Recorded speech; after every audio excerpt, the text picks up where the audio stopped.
The screaming started at exactly 12:17 a.m.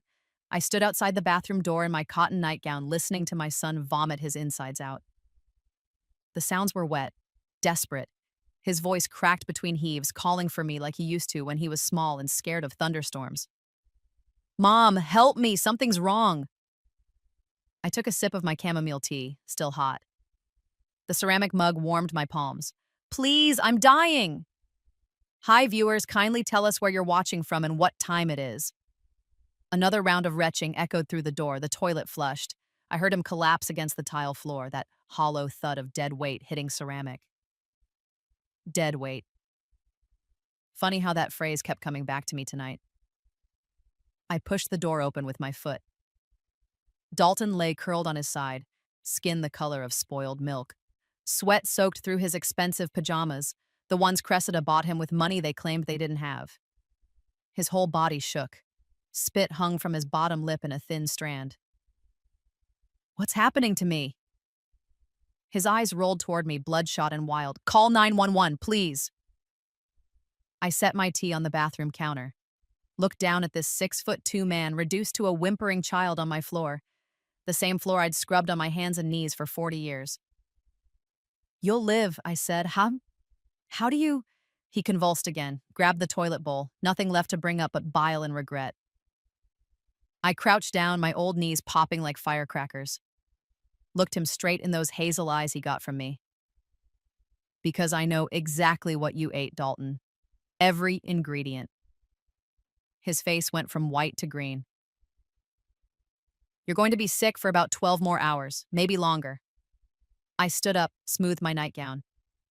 But you won't die, though I imagine you'll wish you could. He couldn't finish. His body had other priorities. I picked up my tea and walked to the door, paused with my hand on the frame. Oh, and about my pension? I've decided I'll be keeping it in my account after all. We can discuss your rent payment when you're feeling better. The sound he made wasn't quite human. I went back downstairs and sat at my kitchen table, the one I'd bought at a yard sale 30 years ago. Through the window, I could see the moon hanging fat and bright over the woods behind my property. The same woods where I'd walked that afternoon, digging in cold soil for roots and berries my father taught me about when I was 10 years old. But let me tell you how we got here. Because this morning, I was just a tired old woman making soup in her kitchen. By tonight, I'd become something else entirely. Something my son never saw coming. That afternoon, when he said those words about my pension, I knew exactly what I had to do. And it started with a walk into the woods. From now on, Mom, the bank is going to transfer your pension directly to my account. Dalton stood in my kitchen doorway at 3 o'clock, blocking the November light. He wore the watch I'd bought him for his 40th birthday, $1,800. I'd sold my mother's engagement ring to afford it.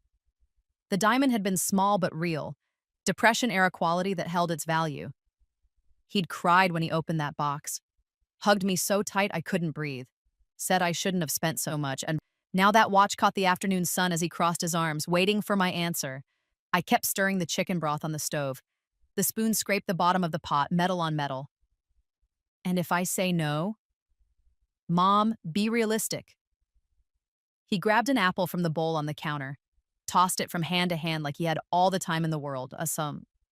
You don't contribute anything here. You just sit around all day doing nothing. The broth started to bubble. I turned down the heat. You're dead weight. He bit into the apple, chewed, swallowed. The least you can do is help with expenses.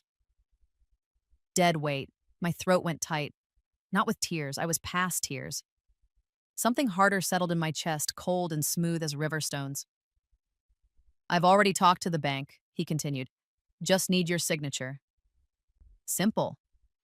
Through the kitchen window, a cardinal landed on the fence post, bright red against the gray wood. It tilted its head, looking right at me. What's for dinner? Dalton asked. Soup. My voice came out flat. Empty. Good. Cressida's going out, so just make enough for two.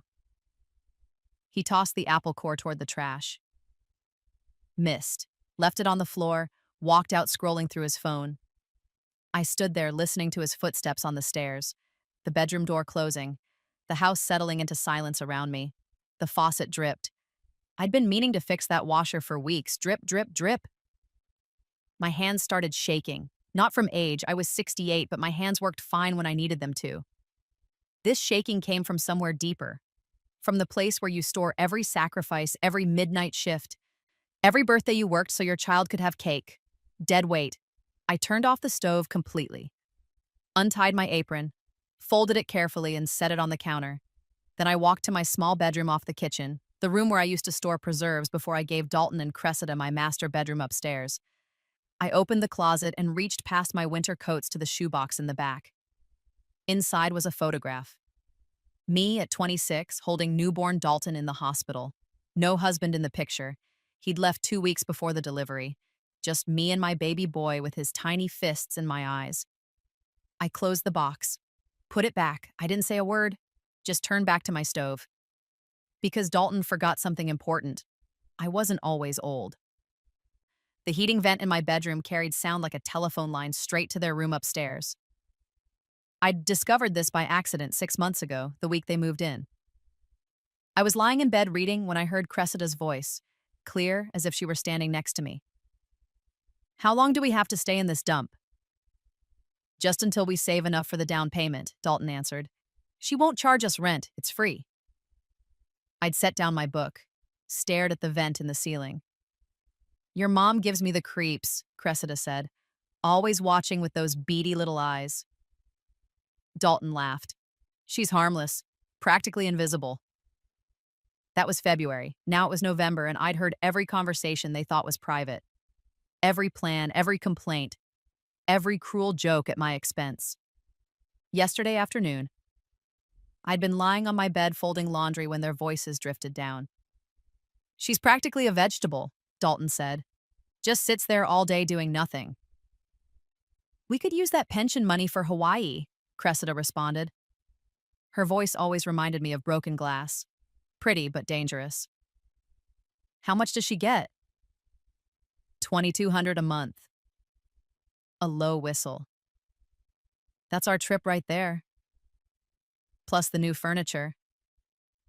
"I'll talk to her tomorrow. Old people get confused about money anyway. We're practically doing her a favor." I'd folded the same towel 3 times, creasing and recreasing the edges. Doing me a favor. I grew up in eastern Kentucky, deep in coal country where my father worked himself to death by 50. But before the mines took him, he taught me things. Useful things. How to hunt. How to fish. How to find food in the forest when the cupboards were empty. "Theodora," he used to say, voice rough as gravel, "nature provides everything we need. Food, medicine, and protection. You just have to know where to look." I was 10 when he showed me the pokeweed growing behind our house. "See these purple berries? Beautiful, aren't they? Birds won't touch them, though. Know why?" I'd shaken my head. "Because birds are smarter than most people." He'd crushed one between his fingers. "These'll make you sicker than you've ever been in your life. Won't kill you, usually. But you'll pray it would." He'd shown me skunk cabbage, too. Wild mushrooms. Jimson weed. A whole pharmacy of natural remedies and natural weapons, growing free for anyone who knew what to look for. I hadn't thought about those lessons in decades. But yesterday, listening to my son plan to steal my pension, my father's voice came back clear as church bells on Sunday morning. The farmhouse I'd bought 40 years ago sat on 3 acres. 2 of those acres were woods, thick, old-growth forest where deer slept and creek water ran cold year-round. I knew every inch of those woods, knew what grew there in each season. November was perfect timing. I got up from my bed, put on my coat and boots, grabbed the small garden spade from the shed. The sky was white, that flat November color that means snow's coming. Bare branches reached overhead like skeleton fingers. My breath made clouds in the cold air. I followed the path to the creek, stepping carefully over roots and rocks. My knees ached, arthritis, the doctor said, but my mind was sharp as the day I was born, there, growing near the water where the ground stayed wet. Skunk cabbage. The leaves were dying back for winter, but the roots remained. I dug carefully, extracting one bulbous root. The smell hit me immediately, rotting meat mixed with garlic and sulfur, the kind of smell that makes your stomach turn. Perfect. I wrapped it in an old cloth and kept walking. Near the oak tree where Dalton used to play when he was small, building forts, catching frogs, being innocent, I found the pokeweed. The plant was dead now, dry stalks rattling in the wind. But the berries remained, clustered and dark purple, almost black. I picked them carefully, filled a small plastic bag. A blue jay screamed from somewhere in the trees. Warning call. I looked up but saw nothing except branches and white sky. The walk back to the house took longer. My knees really were bad today, but I had time. Dalton wouldn't be home until evening. He'd mentioned meeting friends for drinks, spending money they supposedly didn't have. In my small bedroom, I closed the door and got to work. They didn't know this house kept secrets, and they didn't know what I'd learned growing up in rural Kentucky. My father's hands were always dirty, coal dust under the nails ground into the creases of his palms. But on Sundays, he'd scrub them pink and take me walking through the woods behind our house in Harlan County. Those were the good hours, before the black lung took his breath away, one rattle at a time. Everything out here wants to live, Theodora, just like us. He'd crouch down, point at mushrooms growing on a rotting log. But some things protect themselves different than others. Can't run, can't fight, so they use chemistry. I was 10 years old, skinny as a fence post with scraped knees and tangled hair. This here's chicken of the woods. He broke off a piece of the bright orange fungus. Safe, tastes good if you cook it right, but this? He pointed to a similar-looking growth 3 feet away. This'll put you in the ground. Difference is in the gills underneath. You have to know what you're looking at. I'd learned. Spent every Sunday for 5 years walking those woods with him, learning which plants healed and which ones harmed, which berries fed you and which ones made you sorry you were born. Now, 48 years later, I stood in those same kind of woods behind my farmhouse. Different state, different trees, but the same lessons applied. The skunk cabbage root sat heavy in my coat pocket. I could smell it even through the cloth, that distinctive reek of decomposition. The plant used the smell to attract pollinators, beetles, and flies that fed on rotting flesh. Smart in its way. Disgusting, but smart. I knelt by the creek, ignoring the cold water seeping through my pants. Rinsed the root clean. The water ran brown around it, carrying away mud and debris. 3 crows landed in the tree above me. Big ones, glossy black. They watched with eyes like oil drops. Mind your business, I told them. They shifted on their branch but didn't leave. I stood up, knees cracking like kindling. The path curved around the old oak tree, the one with Dalton's initials carved in the trunk. DM. He'd been 12, so proud of his pocket knife. I'd scolded him for hurting the tree, but secretly I'd loved seeing those letters. Proof that he was mine, that he'd grown up here, that we belonged to each other. The carved letters were gray now, stretched wide as the tree grew. Beneath the oak, the pokeweed grew thick. Most of it was dead stalks, but the berries clung on. Each berry held 10 seeds surrounded by toxic juice. The plant knew what it was doing, made the berries beautiful, almost irresistible. Dark purple, plump, hanging in heavy clusters. I picked them carefully, selecting only the ripest ones. My father's voice echoed in my memory. It's the dose that makes the poison, Teddy. A little might just make you sick. Too much, and you're meeting your maker. I didn't want to meet my maker yet. And I didn't want Dalton meeting his either, despite everything. I just wanted him to understand, to remember, to know that his dead-weight mother still had teeth. The bag filled slowly. I took my time, choosing each berry like I was selecting apples at the grocery store. The afternoon light slanted gold through the bare branches. Somewhere in the distance, a dog barked. When I had enough, I tied the bag shut and started back toward the house. The crows followed, hopping branch to branch overhead. Their wings made sounds like shuffling cards. I know, I said to them. I know what I'm doing. They didn't argue. Back in my room, I laid everything out on the small desk where I used to pay bills before Dalton suggested he help with my finances. The skunk cabbage root, gnarled and pale. The pokeweed berries, glistening dark. From the closet, I pulled out my old mortar and pestle. Gray granite, heavy as sin. My mother had used it to grind spices. I'd inherited it when she died, but along with her engagement ring that I'd later sold for a watch. I dropped 3 berries into the mortar, pressed down with the pestle. They crushed easy, releasing purple juice that stained the stone. Added 3 more, then 3 more. The smell was earthy, almost pleasant. You'd never know. The skunk cabbage root was harder. I had to chop it first with my kitchen knife, then pound the pieces. The smell made my eyes water, like death decided to cook dinner. I mixed them together. The purple juice and white pulp created a paste the color of bruises. From upstairs came the sound of the shower running. Dalton getting ready to go out. I checked the clock, 6:45. He'd mentioned meeting friends at 7:30. That gave him time to shower, change, leave by 7:15. I worked quickly. The paste went into a small glass jar, the kind I used for homemade jam. I sealed it tight and wiped down the outside until it was clean. Hid it in the back of my mini fridge behind the orange juice. Cleaned the mortar and pestle thoroughly. Washed my hands 3 times with dish soap. Buried the remaining plant material in the garbage under coffee grounds and chicken bones. By 7:10, I was sitting in my chair by the window, knitting like I did every evening. Just a harmless old woman, dead weight, making herself useful with yarn. Dalton came downstairs at 7:12, wearing cologne I could smell from across the room. Expensive. Everything about him was expensive now. "I'll be back around 11, he said, not looking at me. "Don't wait up." "Drive safe," I said. He was already gone. I set down my knitting and went to the kitchen, Sanaz.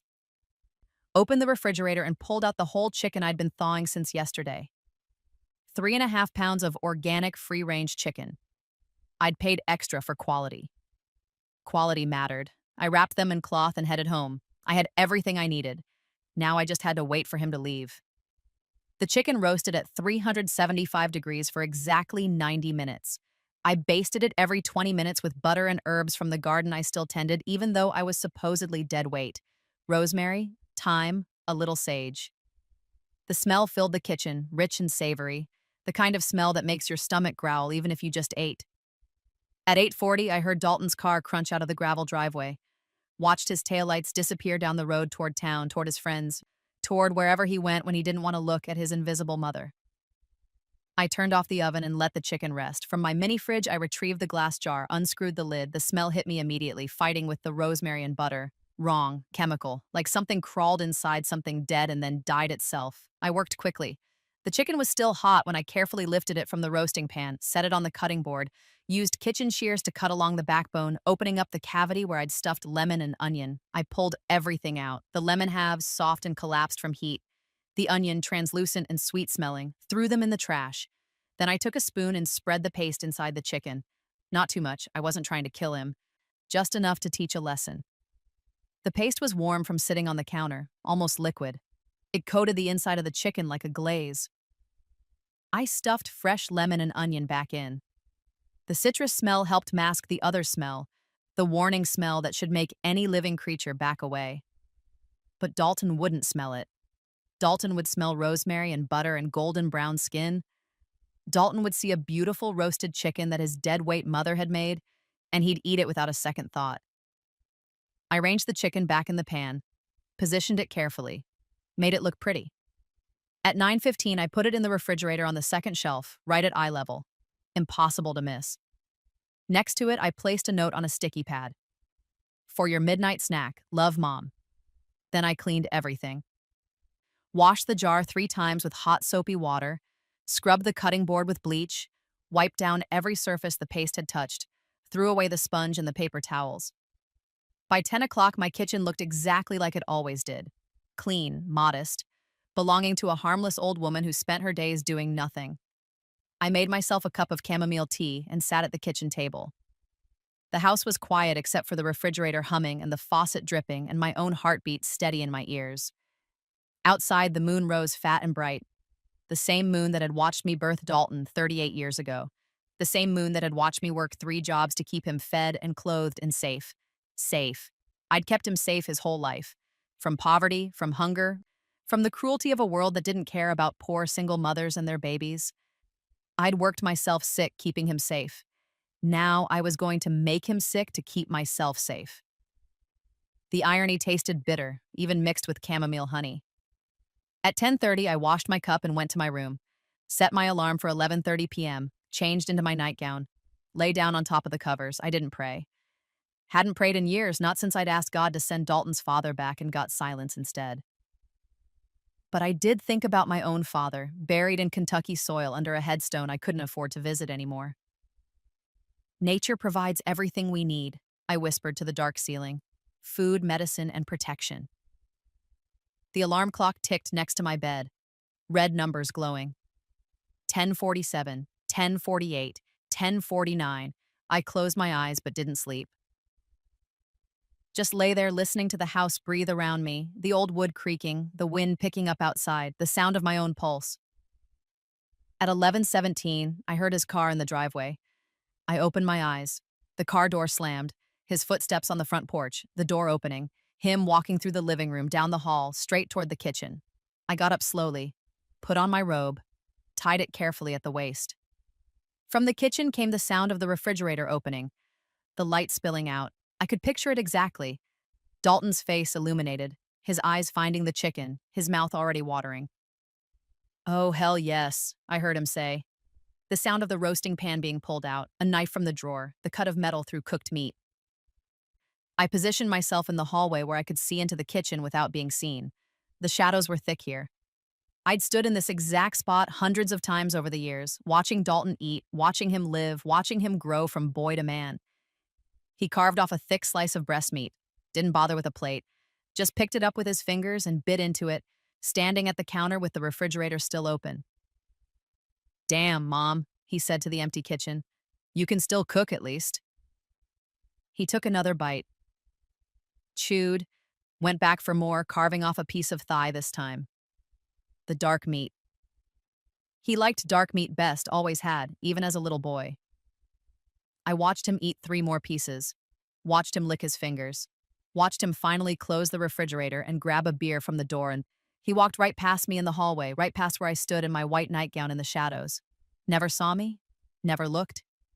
Invisible. I went back to my room and started counting. 1 minute, 5, 10, 20. Then it started. The first sound was a groan, low and confused, like he'd been punched in the stomach but didn't know who hit him. I heard his footsteps above me, the creak of bed springs as he sat up, then silence for maybe 30 seconds, then running. His feet hit the upstairs hallway hard, that panicked rhythm of someone who knows they're not going to make it but tries anyway. The bathroom door banged open. I sat in my chair by the window, knitting needles clicking. 1 stitch, 2 stitch. The yarn was blue, soft merino I'd bought on sale. The retching started. Violent and wet biases. The sound of a body rejecting everything inside it. Once, twice, 3 times in quick succession. The toilet flushed. A moment of quiet. Then it started again, worse this time. I could hear him gasping for air between heaves, that desperate sound people make when they can't catch their breath. "Oh God," he moaned. "Oh God, oh God, oh God." I kept knitting. The pattern was simple, just a basic scarf. Something to keep my hands busy. More vomiting. The shower curtain rings rattled like he'd grabbed them for support. Something clattered to the floor, probably the soap dish. His voice rose higher, tight with panic. "What's happening? What's happening to me?" I set down my knitting, folded it carefully, looked at the clock on my nightstand. 12:14 a.m., right on schedule. Pokeweed worked fast, usually within 30 to 40 minutes of ingestion. The sounds from upstairs intensified. Retching mixed with crying now, actual tears in his voice. The toilet flushed again and again. "Mom," his voice cracked. "Mom, something's wrong." I stood up slowly. My knees protested, but I ignored them. Put on my slippers, tied my robe. "Help me! Something's wrong with me!"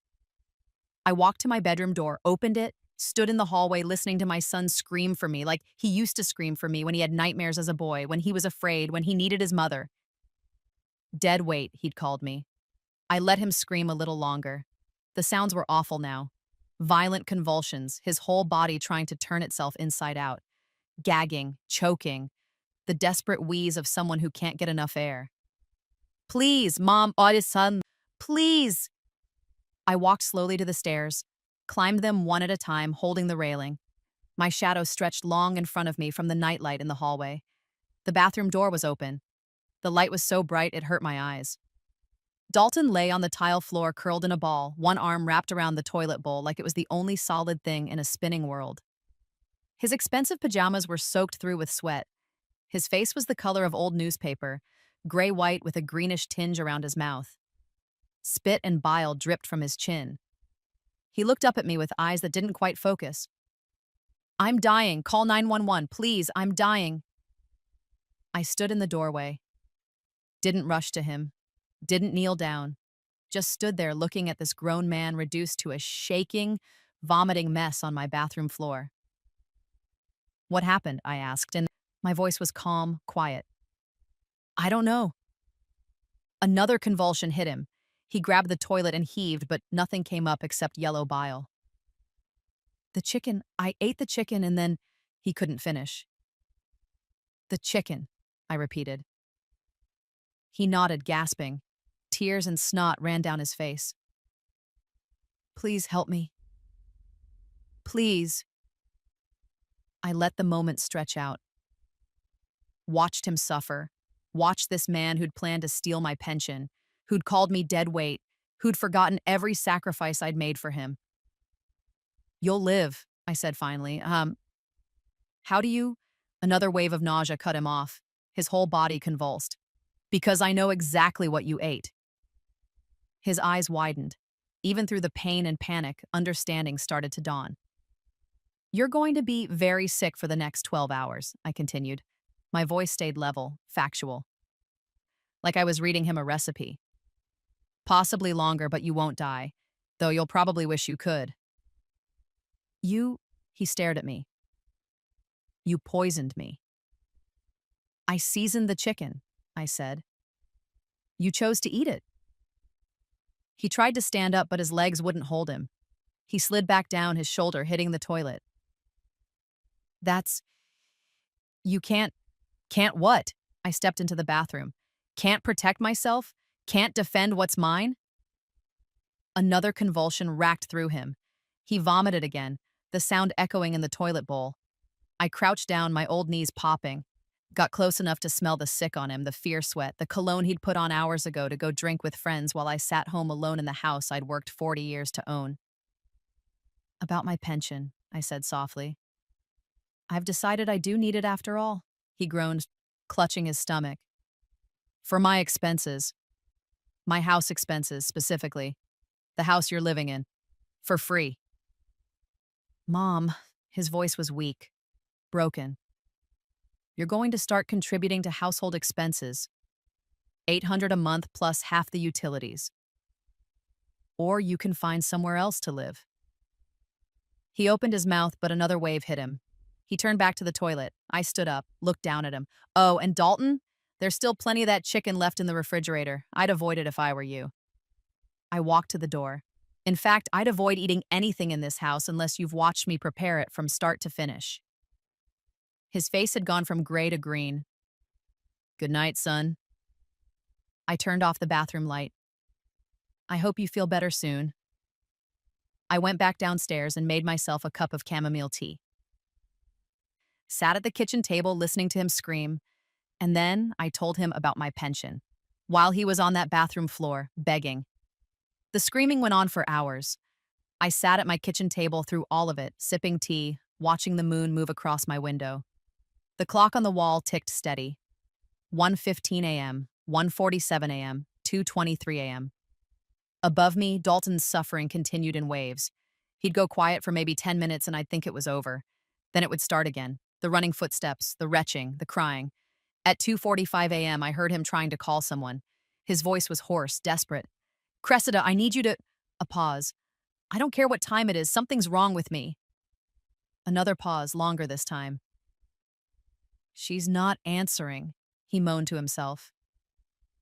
Of course she wasn't. Cressida stayed with her sister on Thursday nights. Girls' night out, she called it. Came home Friday mornings with her makeup smudged and her breath smelling like wine and lies. The vomiting intensified around 3 a.m. I heard him actually sobbing now, that broken sound men make when they've reached the end of themselves, when they realize no one's coming to save them. I rinsed my teacup in the sink. The water ran hot over my hands. Through the window above the sink, I could see the woods behind my house, black shapes against the dark blue sky. Dawn was still hours away. Mom! His voice was ragged, raw. Please, it hurts! I dried my hands on the dish towel, the one with sunflowers embroidered on it that I'd made myself 20 years ago. I'm sorry, please help me. Sorry, he was sorry now. Sorry while his body tried to turn itself inside out. Sorry while he lay on cold tile feeling like death warmed over. But was he sorry yesterday when he'd called me dead weight? Was he sorry when he'd planned to steal my pension? Was he sorry all those nights he'd left me alone in this house while he went out spending money he claimed not to have? The thing about pokeweed is that it teaches lessons the body doesn't forget. The cramping, the burning, the feeling that your insides are tearing themselves apart. People who get sick from pokeweed tend to remember it for the rest of their lives, tend to be more careful about what they eat, who they trust. At 4:17 a.m., I heard the shower turn on. Not a normal shower. The water ran for maybe 30 seconds, then stopped, then started again. He was trying to clean himself up between waves of nausea. The smell must have been terrible up there. Sweat and sick and shame. I walked to my small bedroom and lay down on top of the covers, didn't close my eyes, just stared at the ceiling, listening. Around 5 a.m., things got quieter. The vomiting spaced out, coming every 20 minutes instead of every 5. His crying stopped. I heard him stumble from the bathroom to his bedroom, the mattress creaking as he collapsed onto it. At 5:47 a.m., I heard him get up and vomit again. Weaker this time. His body running out of things to reject, running on empty, scraping bottom. The sky outside my window started to lighten. Not real dawn yet, just that gray pre-dawn that makes everything look washed out and tired. I got up, made coffee. The percolator bubbled and hissed, filling my kitchen with the smell of something normal and safe and routine. At 6:13 a.m., a cardinal landed on the fence post outside. Male, bright red against the November morning. It sang its sharp, clear song. The sound cut through the silence like a blade. I scattered birdseed on the ground beneath the feeder. Watched the cardinal swoop down and eat, its small head jerking, alert, alive. Upstairs, Dalton moaned, a long, low sound of pure misery. I drank my coffee. At 6:45 a.m., the shower ran again. Longer this time, almost 10 minutes. I heard the pipes clanging as he used all the hot water. When it finally shut off, the house settled into quiet. I made myself toast. Buttered it, added strawberry jam from the batch I'd canned last June when the berries were perfect and sweet, and the world still made sense. Footsteps above me, slow, careful, the bedroom door opening with that particular creak it always made. Then his feet on the stairs, one step at a time, the handrail squeaking as he held on. I didn't turn around, just sat at my table eating my toast, looking out at the morning. Dalton appeared in the kitchen doorway at 7:02 a.m. He looked like something dug up from a grave. His skin was the color of old dishwater. His eyes were bloodshot, sunk deep in their sockets. He'd lost weight overnight. His cheeks looked hollow, his jaw too sharp. He wore clean pajamas, but they hung on him wrong, like he'd shrunk inside his own skin. His hands shook. His whole body shook. Mom. I took a bite of toast, chewed, swallowed, took a sip of coffee. What I did, I interrupted, still not looking at him, was defend myself. He leaned against the doorframe like he couldn't stand without support. You could have killed me. But I didn't. I finally turned to face him. Because unlike you, I know exactly what I'm doing. His mouth opened and closed. No words came out. You wanted to steal from me, I continued. Called me dead weight in my own home. Planned to take the money I earned with 40 years of hard work. Money I need to survive. To keep this house. To live. I didn't mean... Yes, you did. I set down my coffee cup. Hard. The sound cracked through the kitchen. You meant every single word. He slumped further against the doorframe. A dry heave shook through him, but nothing came up. Here's what's going to happen now, I said. You and Cressida pay rent or you leave. $800 a month plus half of all utilities. You want to stay in my house, you respect me and contribute. Otherwise, you can figure out life on your own. We can't afford, then get better jobs, or spend less, or move somewhere cheaper. I stood up, carried my plate to the sink. Not my problem. The shower ran, longer this time, almost 10 minutes. When it finally shut off, the house settled into quiet. Dalton slid down to sit on the floor, his back against the doorframe. He looked up at me with eyes that held something I hadn't seen in them for months, maybe years, fear. How long? His voice was barely a whisper. How long will I feel like this? The worst should be over by tonight, I said. Rinsed my plate, set it in the dish drainer. Though your stomach will be tender for a few days, I'd stick to bland foods. Toast, rice, nothing rich. What did you use? I turned to look at him. This man who used to be my little boy. Who used to hold my hand crossing the street. Who used to tell me I was the best mom in the whole world. Does it matter? He closed his eyes. A single tear rolled down his cheek. I really am sorry.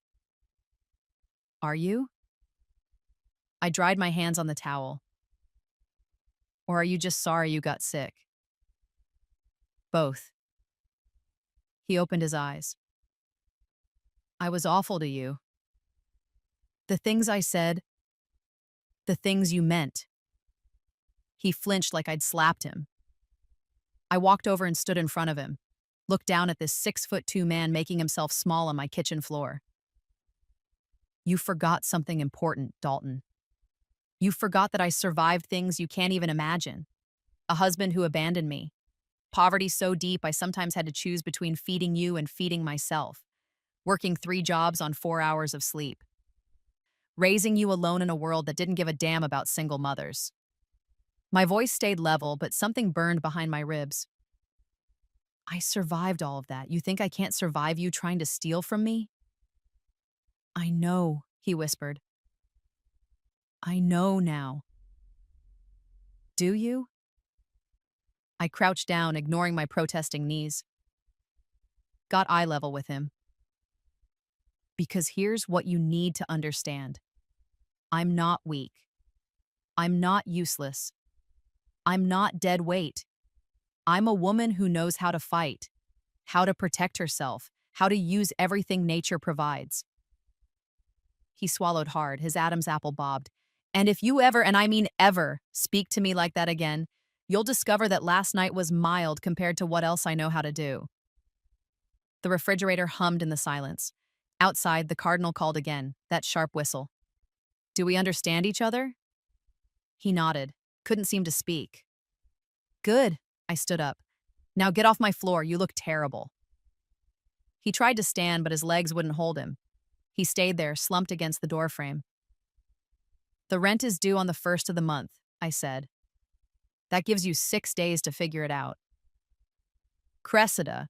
Cressida can contribute or Cressida can leave. I don't care which. I poured myself more coffee. But those are the terms. My house, my rules. You don't like it, there's the door. He finally managed to get to his feet, using the door frame to pull himself up. Stood there swaying like a drunk.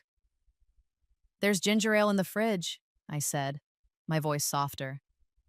The real kind, not diet. It'll help settle your stomach. He looked at me with confusion. Like he couldn't reconcile the woman who'd poisoned him with the woman offering him ginger ale. Good, let him be confused. Let him wonder. Let him remember that his mother was full of surprises. Thank you, he mumbled. He shuffled to the refrigerator, opened it carefully, like he was afraid of what he might find. Pulled out the ginger ale and closed the door quickly, not looking at the chicken still sitting on the second shelf. Mom? I didn't answer, just waited. How did you know about the pokeweed and everything? My father taught me. I sat back down at my table. Before the coal mines killed him, he taught me everything he knew about surviving. About using what you have. About being stronger than people think you are. Dalton opened the ginger ale. took a small sip, waited to see if his stomach would accept it. He would have been disappointed in you, I said quietly, in who you've become. That hit harder than any poison. I saw it in his face, the way he flinched, the way his eyes filled with tears again. I'll pay the rent, he said. I'll figure it out. See that you do. He left the kitchen. I heard him climb the stairs slowly, like an old man. The bedroom door closed. I sat at my table as the morning light grew stronger. The cardinal was back on the fence post, singing its bright song. I scattered more birdseed and watched it eat. At 9:17 a.m., I heard a car in the driveway. Cressida coming home from her sister's. The front door opened. Dalton? Her voice carried through the house. Where are you? I got your messages, but my phone died. I stood up and went to meet her, but Cressida was about to come home. Cressida stood in the living room wearing last night's clothes and yesterday's makeup. Her hair was messy, her blouse wrinkled. She smelled like wine and cigarettes and perfume that wasn't hers. She saw me and stopped. Where's Dalton? Upstairs, I said. Sick. Sick how? She dropped her purse on my couch. My couch that I'd reupholstered myself 5 years ago, working late into the night with a staple gun and fabric from the clearance bin. Ate something that disagreed with him, she wrinkled her nose. Is it contagious? Only if you eat what he ate. She walked past me toward the stairs, already pulling out her phone. I followed her, wanted to see this. Dalton was lying in bed, covers pulled up to his chin, still gray, still shaking. He looked at Cressida with eyes that held too much. Baby, what happened? She sat on the edge of the bed. You look terrible. She poisoned me. His voice was flat, empty. Cressida's head whipped around to stare at me standing in the doorway. What? I didn't poison him, I said calmly. I prepared food in my kitchen. He chose to eat it. Without asking, without permission. He says you poisoned him. Cressida's voice rose, that broken glass edge getting sharper. He can say whatever he wants. I leaned against the doorframe. Should I call the police? Have him file a report?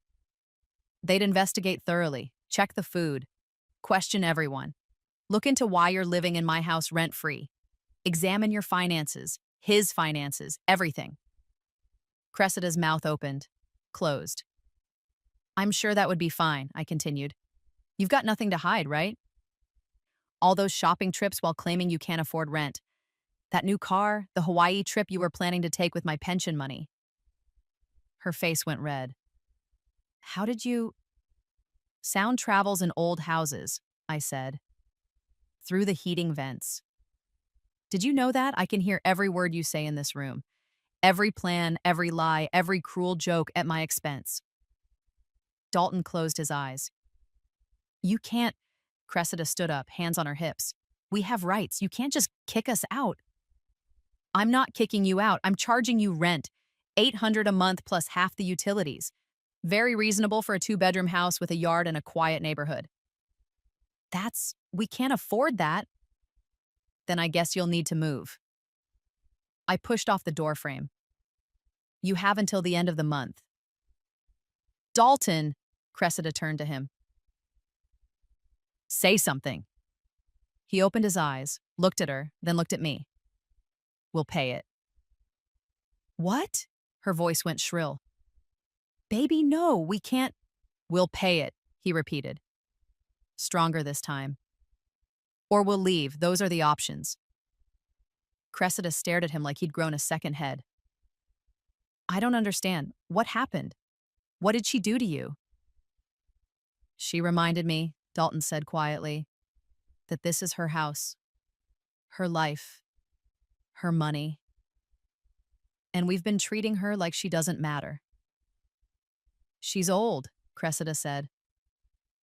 Like I wasn't standing right there, but us. She doesn't need sen. Get out. Dalton's voice cut through hers. Get out of this room. Get out of this house. Go to your sister's. I need to think. Dalton, now. Cressida grabbed her purse and stormed past me. I heard her feet pounding down the stairs. The front door slammed hard enough to rattle the windows.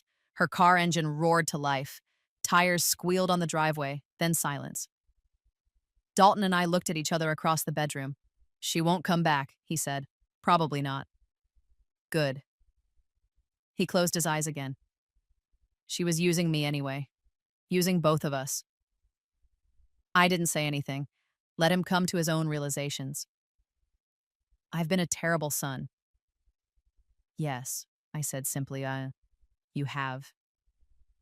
"I don't know how to fix it." "You start by paying rent. By contributing, by treating me like a human being instead of an inconvenience." He nodded. A tear slid down his temple into his hair. "And Dalton," I stepped into the room. "You call your job on Monday. Tell them you need more hours or a raise. You sell that expensive watch if you have to. You figure it out. Because I'm done taking care of you." "I know." "Do you? Because I've been taking care of you for 38 years. Sacrificing. Going without so you could have. And the minute you didn't need me anymore, you decided I was worthless." "I'm sorry." His voice broke. "I'm so sorry." "Sorry doesn't pay rent." He opened his eyes, looked at me with something that might have been respect, or maybe just fear. Either way, it was better than the contempt I'd seen there yesterday. "I'll have the money by the 1st," he said. "See that you do." I left him there and went back downstairs. Made myself lunch. Tuna salad on whole wheat bread, carrot sticks, an apple. Ate it slowly, tasting every bite. Through the window, I watched a squirrel bury acorns in my backyard. Preparing for winter. Storing up for lean times. Smart creature. At 2:17 p.m., I heard Dalton's car start up. Watched him drive away, probably going to Cressida's sister's house to talk, to fight, to figure out what came next. I didn't care. The house was quiet. Mine. I walked through it room by room, reclaiming the space. Opened windows to air it out. Put his things in boxes. Just started packing, making it clear this wasn't permanent unless he met my terms. At 4:30 p.m., my phone rang. Dalton. "We're moving out," he said, but found an apartment across town. We can move in on Saturday." "That's fine. I'll still pay you for November, for the trouble." "All right." Silence on the line. "Mom?" "Yes?" "I really am sorry. For all of it." "I know," I said. And I did. He was sorry. Sorry it hadn't worked. Sorry he'd been caught. Sorry he'd underestimated me. Will you? He couldn't finish the question. "Call me when you've learned something," I said. "When you've grown up. When you understand what it means to respect the people who gave you everything. We'll talk then." "Okay." His voice was small, young. "Okay." I hung up. 3 days later, I stood on my porch and watched them load boxes into their car. The moving truck pulled away at 11:47 a.m. on Saturday morning. I stood on my porch in the November cold, watching it disappear down the street. Dalton's car followed behind, packed so full I could see boxes pressed against the back window. He didn't look back at the house, didn't wave. Cressida sat in the passenger seat, her face turned away from me. She hadn't said a single word to me since the morning she'd found Dalton sick, hadn't helped pack. Just stood there with her arms crossed, angry at the world for not giving her what she wanted. The cardinal landed on the fence post, same one I'd been watching all week. It sang 3 sharp notes and flew away.